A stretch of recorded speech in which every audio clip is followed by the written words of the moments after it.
Hello, everybody. I just finally got a chance to get back in and review everything. If you guys don't know, I've been fascinated with this Puff Daddy case, Mr. Diddy, uh, Love, whatever other nickname that he loves to go by.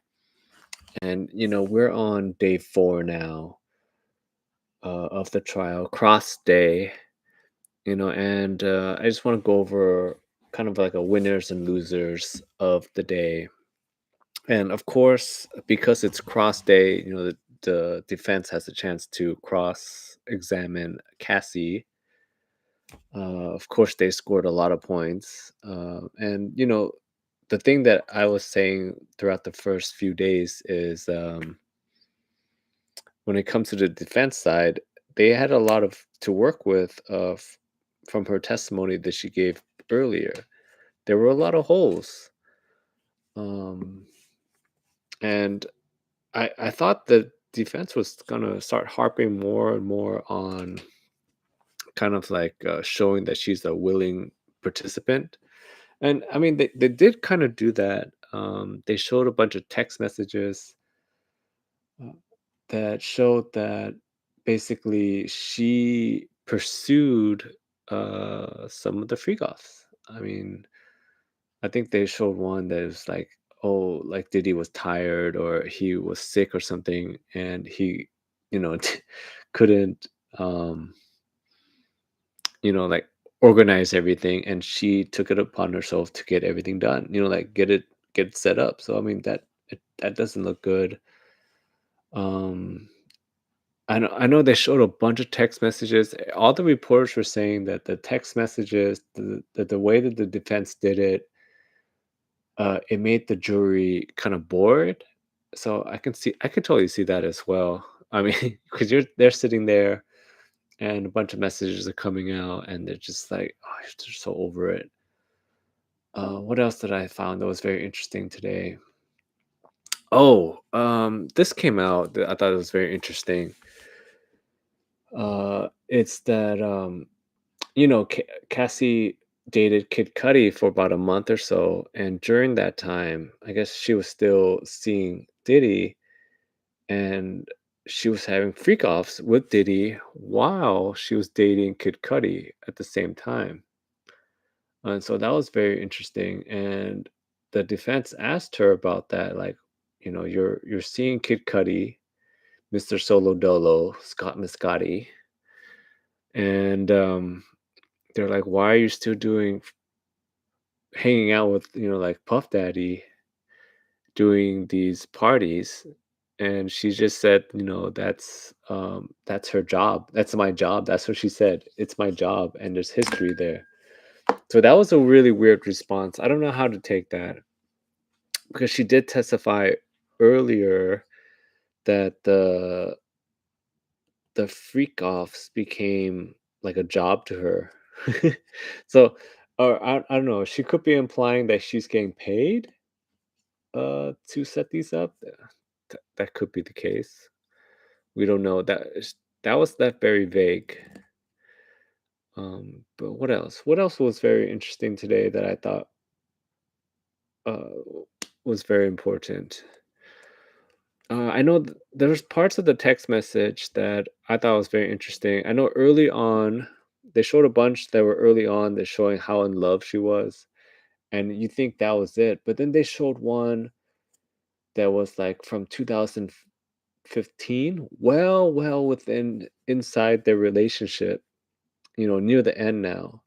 Because the argument that I believe the prosecutor was making was that, at the beginning she's like this up and coming artist, that she doesn't know any better, and she gets, like lured in. But then they showed a text message that was like from 2015, which is near the end of their time together, and she was still kind of like um pursuing the freak offs at that point. So uh, it's not a good look. And what else was very interesting? They brought up that she when she was 19, or before, the person that she got with before Puff Daddy was another music producer, and the age gap was also pretty big. It was like 10 years or something. That was the age gap. Uh, and so they're trying to establish that, hey, she she has a history of dating men that are older, that to kind of maybe they're trying to paint the picture that she likes to get with guys that are that have power to further her career. Because I know on the internet a lot of people are thinking about that. I saw some people were saying that, like, she had no problem while she was with Diddy enjoying the money, enjoying the fame, and the minute that she gets cast aside, like she's like they're dunzos, um, she makes it a problem, So I mean, that is an argument that's been going around right now. Let me know what you guys think about that. What else I thought was super interesting. Oh, there was this part where I'm trying to summarize it quickly, because I remember there was this part that I thought was super interesting that happened today. That oh, I'm sorry. It's been a long day. I'm like going through everything. What was it? I know there was this part I thought was very interesting. Um, it was I'm trying to place. Oh, the husband thing I thought was super interesting. There was a time where she got caught hooking up with who is now her husband, that Diddy hired as a personal assistant for her, a personal fitness trainer for her, and she ends up hooking up with him, and sh- she has a meeting with Puffy, and he like confronts her about it at a dinner, and he like demands to get the money back that he's paid this guy. I think his name is Ian Finance. Um, and I thought that was pretty interesting. Like he paid for the personal fitness instructor or trainer, and then she ends up hooking up with him, and then that which ends up now being her husband. But Puff Daddy wants the money back, and that's when she's accusing Puffy of forcing her. But then, like, a little bit later, she meets up with Puffy again, and she, like, consensually hooks up with Puff Daddy. So that was very strange. Um, and I think the main thing that so far that they were trying to establish today was that she didn't really object to anything, like, explicitly said that she didn't like doing these activities. Like, she's trying to say that it should be assumed that she didn't like it anymore, but from her actions, and she said she brought it up to him, in her testimony the other day from the prosecutor, because they asked her like, "Oh, do you not like this anymore? Did you ever say anything?" She said she gently brought it up because she didn't want to anger him. But I could totally see, based on what the defense brought up today, with all the messages and all the, like, hard evidence that shows that she is a, trying to be more a willing participant than she's letting on, and the fact that she never really said like, "Hey, I really don't want to do this anymore," because it's like, from what I've seen so far, and keep in mind, we're out here, and we can only get transcripts, and we can only assume. There's no cameras in there, but based on what we've seen so far, it looks like in her mind, she doesn't wanna do it, but her actions are saying that she's okay with it because a big thing that's been still sticking in my mind about this whole case so far, at least her testimony, and keep in mind, we're still very early. We're on day 4 of what is assumed to be a 2-month-long trial with other witnesses. Maybe they have more hard evidence on with them, but she said that she's a very jealous person. She wanted to be Puffy's main girl, and she she's mentioned a few times where she gets very jealous and she wants to be Puffy's main girl. And she's willing to do all these things. And like that's why in a way that's why she's like helps sets up the parties.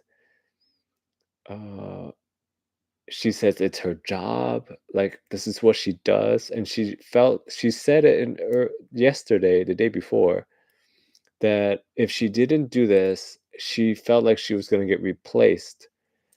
And that stuck with me because it's like, I guess this is going back to what some of the people on the internet are saying that this is a way of her to climb the, the corporate ladder, the music ladder, because because the defense today was trying to establish that she has a history of dating people to further her career or to have some kind of use for her. She dates a music producer 10 years older than her before Puffy, and then maybe that puts her in line to meet Puffy, and then Puffy elevates her to the next level of her career. The other thing that was very interesting is that the way that stuck out to me was the way that she broke up with Puffy, and I've mentioned this earlier when it first came out during the court case because they asked her like, how did you end up leaving Puffy?" And she said that how she broke it off with him was that she saw a video or footage or social media footage of Puffy with another girl, and she clipped that and sent that to him and his staffers in a big text chain message, and then blocked his number, and then that was how she broke up with him. And to me, why that stuck out with me is she was saying before that she was scared to leave Puffy, and he was like, crazy. But, like, that just didn't seem like the actions of a person that's scared, like, she seems like a person that's in control. If you were, because I just feel like that's such a weird way to end a relationship with someone that you're scared of. Because like, like, to me, it's like, you're scared of someone, but you're gonna slap them first and then close the door on them and then run away and then expect them not to retaliate. And when you're saying that you're afraid of their retaliation, I think that's the part where I'm kind of really confused about. But maybe somebody can shed some light on that because I don't know. That's what it seemed like to me when she said that that's how she left Puffy. Like it seemed like if you're scared of someone, it seemed like a very messy way to leave.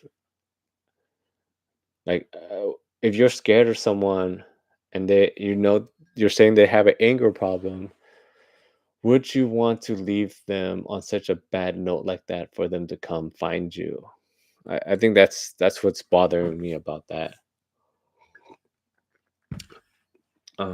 But I think that was pretty much the main things that was touched on. There were a bunch of text messages that came out, and I was assuming that it was early on in they were going to show text messages early on, within the first 2 years. And originally they were a lot of the text messages that came out, they were like early on ones. and where you're kind of like in that honeymoon phase. But then they had ones that came out that was later, and she was still kind of like, like willing to, I guess, party. I don't know. Let's see what else. The Kid Cudi thing. That's a big part. I wonder if later on there's gonna be another witness that will expand on that, because the Kid Cudi thing is actually I think a very, very, very important part of this whole case, because Puffy's being charged with basically operating a criminal enterprise, right? And they don't, so far from her testimony, she doesn't have a direct, like, hey, he is the one responsible for Kid Cudi's car blowing up, allegedly, whatever. you know she mentioned it a little bit, that they think he had something to do with it, and there was a part where they asked her about it, and she and Kid Cudi confronted him about it, and Puffy said, "I don't know what you guys are talking about," which, if that was me, I would say the same thing. Um, but maybe there's another witness coming down. And keep in mind, like I said, been saying, we're still very early on, day 4 of 2 months. But they have until tomorrow to kind of, in the cross, anyways, to kind of like wrap up everything. I know the main thing they're trying to establish right now is that she is a consensual adult that made her own decisions. Maybe a little bit of a gold diggery. I think that's a little bit part of the defensive strategy right now, trying to, poke some holes in her story. Which, I mean, they did do a lot of that, but keep in mind that's what we expect. It's day one. It's cross day, so I think that's basically it. On what I found that was very interesting. Oh, and I guess the other thing that was very big is that she seemed like she was more into the substances than she let on before, because it seemed like that was a big motivation. Oh, that was another thing I thought was very interesting that came out today. There's this part where the defense asked her, like, was Diddy ever explosively angry? And she recalled a time where she was like, "Oh yeah, he will get very upset when me and my friends took some substances without him, or we went to go party without him." And I just thought that was very funny. Or not. I mean, it's all terrible, but I just thought that that was very interesting thing for her to say, for that line of questioning, because I think everyone would be a little bit upset if you bought something and someone used it all up without you. I don't know. I just thought that that's literally what I was thinking about when she said that. She was like, and I'm like paraphrasing, I'm summarizing a lot, but she was like, he gets very angry when we use all the substances without him and go party without him. And I'm like, yeah, he would. I don't know. I think that's it for day 4. That was the main thing. Uh, Let me know what you guys, if you guys are following along as well, what you guys found that was very interesting from day 4 of the trial, or if you guys are just tired of it and you guys want to talk about something else. See you guys later.